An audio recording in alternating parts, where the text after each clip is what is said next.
அப்புறம் நான் தம்பியா வாண்ணா. இனிதான் ரூம் புதுசா வந்துக்கிறியா? ஆமாண்ணா. பேச்சுலர் ரூம்லாம் அப்படிதான் இருக்கு செய்யும். அதெல்லாம் வீட்டுல ஃபோன் பண்ணி சொல்லி சரிண்ணா. சரியா? வேலைக்கு எங்க போறா? இல்லண்ணா, இதுக்கப்புறம் தான் பார்க்கணும். சேரா தம்பியா, பாரா. அண்ணா, அவங்க 2 பேரும் எப்படி வந்து இருக்காங்கண்ணா? ஆமாண்டா தம்பியா, அவன் 2 பேரும் எவ்வளவு பெரிய ஆள் தெரியுமா? அதுல வந்து வரான் பேரு. அவன் எத்தனை பேருக்கு சாப்பாடு போடுறான் தெரியுமா? அண்ணா, அவ்வளவு பெரிய ஆளாண்ணா அவரு? அவ்வளவு பெரிய ஆள்லாம் இல்ல, நாய் ஹோட்டல்ல சர்வரா வேலை பாக்குது. ஓஹோ. உனக்கு எதனா சாப்பாடு வேணா சொல்லு, மீந்து பந்த எத்தனை வருவான் அப்புறமா.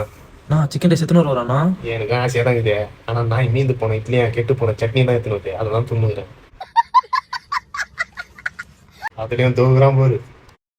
அவன் எவ்வளவு பெரிய ஆள் தெரியுமா? எத்தனை பேருக்கு காசு கொடுத்துக்கிறான் தெரியுமா? பணக்காரண்ணா அவரு? பணக்காரெல்லாம் இல்ல இந்த நாய். ஃபைனான்ஸ் கம்பெனில வேலை போகுது. உனக்கு எதனா லோன் வேணா சொல்லு. நான் இவ்வளவு நேரம் நான் உங்கள்கிட்ட பேசி நான் எவ்வளவு பெரிய ஆள் தெரியும்? சொல்லுங்கண்ணா. நானா வந்தேன்னா இந்த ஏரியால ஒரு பையன் இருக்க மாட்டான். அவ்வளவு பெரிய ஆளாண்ணா நீங்க? நானா வரதே நைட்டு 12:30 மணிக்கு. ஆனா ஒருத்தனும் வெளியே இருக்க மாட்டான்.